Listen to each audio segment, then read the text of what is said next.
আগে কিন্তু আমরা সত্যিকার অর্থে আমার প্রফেশনের সাথে যদি রিলেট করে বলি যে বাংলা ছবিতে দেখতাম যে যে নায়ক কিন্তু বিলেত থেকে আসতো। সো এডুকেশনের জায়গাটা দেখেন, সো ওই প্রথম থেকে আজ থেকে 50 বছর আগেও কিন্তু যে বিলেত থেকে আসা যে পাত্র সে কিন্তু নাম্বার ওয়ান। সো এই এডুকেশনের জায়গা থেকে এই এডুকেশনটা প্রথম থেকে ছিল।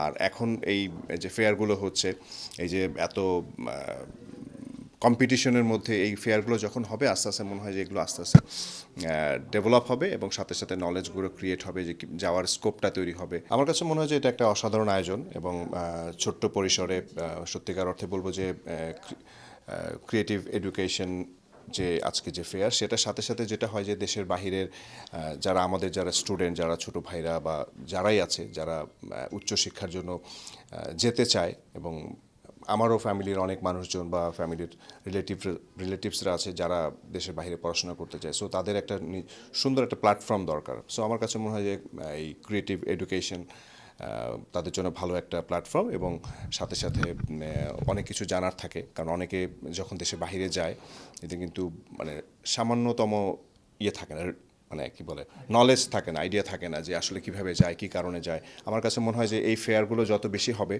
তাদের আইডিয়া অনেক বেশি ডেভেলপ হবে। আজকে এইখানকে এসে একটা আইডিয়া পাবে, অন্য একটা ফেয়ারে গিয়ে আরেকটু আইডিয়া হবে। তো ঘুরে ফিরে তখন এই আইডিয়াগুলো নিয়েই কিন্তু বেসিক্যালি তারা ডিসিশন নেবে যে আমরা কীভাবে যাব। সো অবশ্যই এই আয়োজনকে আমি সাধুবাদ জানাই যে এরকম যত বেশি আয়োজন হবে আমাদের স্টুডেন্টরা তত বেশি বুঝবে এবং তারা তাদের ভালোটা বুঝে দেশের বাইরে যাবে আর কি। 2024 সালে আমার বোন ইটালিতে ফুল ফান্ডেড স্কলারশিপে ভিসা পেয়েছে।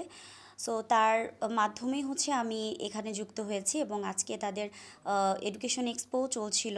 সো এখানে এসে খুব ভালো লাগলো, তাদের কনসালটেশনও শুনলাম আমি। আমার বোন যেভাবে বলেছে তাদের কাজের ব্যাপারে, সো আমি এসে বুঝতে পারলাম যে আসলেই তাদের কাজগুলো খুবই ভালো ছিল। উইদাউট আইএলসে আমরা সর্বপ্রথম আমরা এমওয়াইটা নেই স্টুডেন্টের, মিডিয়াম অফ ইনস্ট্রাকশন বলে যেটাকে, সেটা কিছু কিছু টপ র্যাঙ্কিং ভার্সিটি ছাড়াও মোটামুটি ন্যাশনাল ভার্সিটিও প্রমোট করতেছে। সো এমওয়াই সার্টিফিকেটটা আমরা আগে প্রপার অ্যাসেসমেন্ট করি। এমওয়াই সার্টিফিকেটটা অ্যাসেসমেন্ট করে আমরা ভার্সিটিতে সেন্ড করে প্রি অ্যাসেসমেন্টটা নিয়ে কনফার্ম করি যে স্টুডেন্টটা এলিজিবল কি না। দেন তার এলিজিবিলিটির উপর ভিত্তি করে আমরা তাকে কান্ট্রি সাজেস্ট করি। তো উইদাউট আইএলসে আমরা ইউকেটা বেশি করতেছি, তাছাড়াও ইউকে ছাড়াও আমাদের ইউরোপের হাঙ্গেরি, মাল্টা, ফ্রান্স এগুলাতেও উইদাউট আইএলসে এমওয়াই দিয়ে অ্যাপ্লাই করা যাচ্ছে। সো আমি এমওয়াইয়ের ক্ষেত্রে বলবো আগে এমওয়াইটা আমাদেরকে শেয়ার করতে হবে, আমরা প্রপারলি চেক করবো অ্যান্ড প্রি অ্যাসেসমেন্ট নিয়ে দেন আমরা কনফার্ম করবো স্টুডেন্টদেরকে।